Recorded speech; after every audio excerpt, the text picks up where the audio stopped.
तो वहीं देश में कोरोना के बढ़ते प्रकोप को देखते हुए तमाम राज्य सरकार अलर्ट मोड पर हैं, जहां हरियाणा सरकार ने हरियाणा के 4 जिले गुरुग्राम, फरीदाबाद, झज्जर और सोनीपत में मास्क को अनिवार्य कर दिया है और इसके साथ पब्लिक प्लेस में मास्क न लगाने पर जुर्माने का प्रावधान भी किया गया है। हमारे ब्यूरो चीफ कपिल गौड़ ने गुरुग्राम के सीएमओ डॉक्टर वीरेंद्र यादव से बढ़ते कोरोना के मामले पर खास बातचीत की। देश में कोरोना के केस एक बार फिर से बढ़ रहे हैं। हरियाणा में भी कोरोना के बढ़ते हुए केसों को देखते हुए हरियाणा के 4 जिले गुरुग्राम, फरीदाबाद, सोनीपत और झज्जर में मास्क को अनिवार्य कर दिया गया है। ऐसे में मेरे साथ गुरुग्राम के सीएमओ डॉक्टर वीरेंद्र यादव जी मौजूद हैं। उनसे जानते हैं कि आने वाले दिनों में क्या चौथी लहर का अंदेशा भारत देश और गुरुग्राम के लोग झेल सकते हैं। डॉक्टर साहब, क्या अब हम तैयार हैं चौथी लहर का सामना करने के लिए?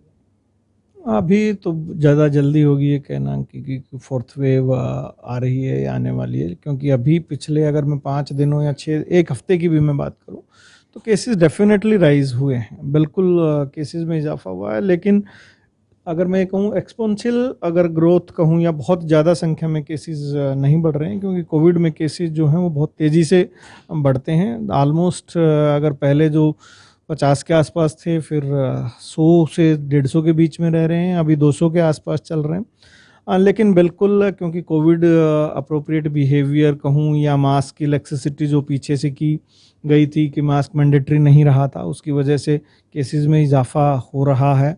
और चेंज ऑफ वेदर के सीज़न में जो है पहले भी और हर बार दोनों वेव्स कहूँ फर्स्ट या सेकंड जो मेजर वेव थी वो इसी टाइम पर रही हैं, तो उस पॉसिबिलिटी को नकारा नहीं जा सकता। और आज एक्सपेक्टेड है कि हमारे भी 200 के आसपास केसेस आज गुड़गांव में भी आएंगे।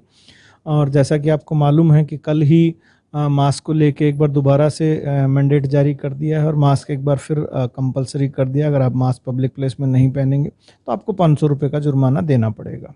सर, क्या लगता है कि एक्सी वेरिएंट जिसकी हम बात कर रहे हैं, तमाम हेल्थ एक्सपर्ट्स भी बात कर रहे हैं, क्या लगता है कि एक्सी वेरिएंट जो है वो कितना नुकसानदायक हो सकता है और उन लोगों के लिए भी कितना नुकसानदायक हो सकता है जिन लोगों ने अभी तक वैक्सीन नहीं लगवाई है पूर्ण रूप से? जहाँ तक एक्सी वेरिएंट की बात, अभी तक कोई केस रिपोर्ट नहीं हुआ और अभी भी जितने केसेस दिल्ली एनसीआर में आ रहे हैं ज़्यादातर ओमिक्रॉन के केसेस हैं।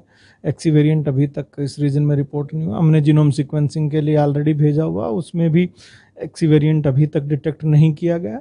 और ब्रेक थ्रू इन्फेक्शन कोविड में किसी भी वायरस में म्यूटेट होता रहता है वायरस, और म्यूटेशन के बाद ब्रेक थ्रू इन्फेक्शन बड़ी कॉमन सा फिनोमिना होता है वायरस में। चाहे आप पूरी तरह से वैक्सीनेटेड हों तब भी आपको ब्रेक थ्रू इन्फेक्शन होने के चांसेस रहते हैं। इसमें सावधानी बरतने की ज़रूरत है।